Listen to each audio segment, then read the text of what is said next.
This is Marc Strassman, reporter with Etopia Media's Unwired LA. We're about to speak to Geof Lambert, who's the chairman of the California IPv6 task force. Welcome to Etopia Media's Unwired LA. Well, thank you, Mark. Nice to be here. Tell us what the California IPv6 task force is.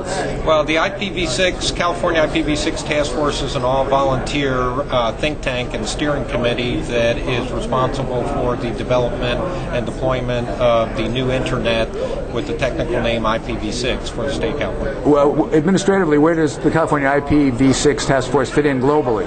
Well, we are a subchapter of the North American IPv6 task force, which is headquartered near Boston, which is a subchapter of the Global IPv6 Forum, which is headquartered in Luxembourg. Okay, tell us what IPv6 is. IPv6 stands for Internet Protocol version 6. What version have we got now? We are now working and operating on IPv4, which is version 4. No 5, huh? No 5. Okay, and what's 6 going to do that 4 doesn't? Well, 6 will give us the ability to have a more end-to-end model for the Internet, which will put the hands and power of the Internet more in the user than in the middleware through servers and routers. So it puts more of the protocol at the edge of the network. Yes, it exactly does, and it gives us more IP addresses to work with. Instead of having 4.3 billion IP addresses, we will live in a world that has over 3 times 10 to the 38th power of IP addresses. So that's going to make it possible to give every object its own IP address. Yes, that is very important. Sensors and objects will be very IP address enabled. And give multiple IP addresses to individuals and companies in their different guises, roles, and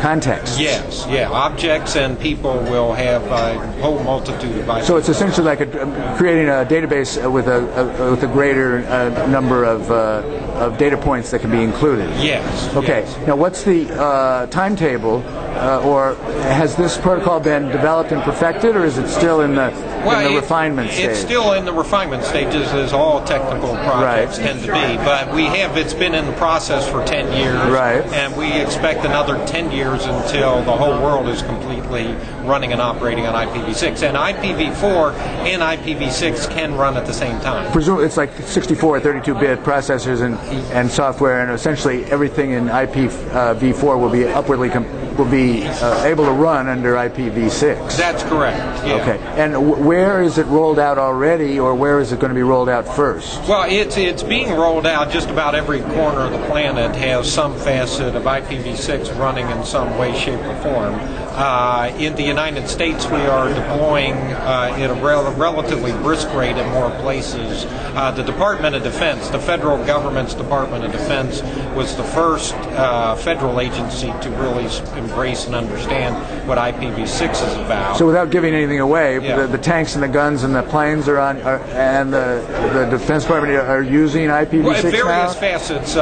Various facets of the Department of Defense are aware of and testing with IPv6. Where are civilian users most likely to first encounter IPv6? Civilian people will find it in the academic world initially in different places. Is it, speaking of the academic world, is it connected to Internet 2 in any way? Well, it will be.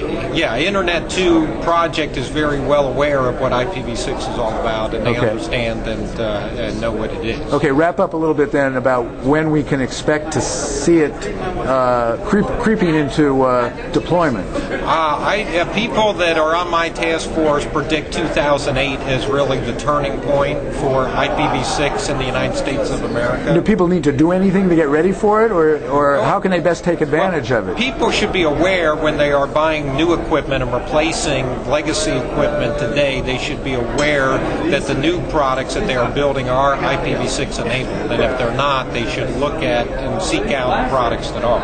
Are computers and digital cameras and other devices going to need to be upgraded hardware-wise in order to run IPv6? Well, those devices, they might not need to be IPv6 compliant. Not every device needs to be IP enabled, but most new devices like Apple computers, the new Microsoft Vista software platform when it comes, operating system when it comes out, will be fully IPv6 enabled. And presumably it'll be, brand names will be touting their early adoption and enablement to this technology? Conceivably, yeah, more than likely they will. Okay, thank you again. Is there a website where people can get more information? Absolutely. They could go to www.cav6tf.org. Good. Thanks very much. You're welcome. Thank you.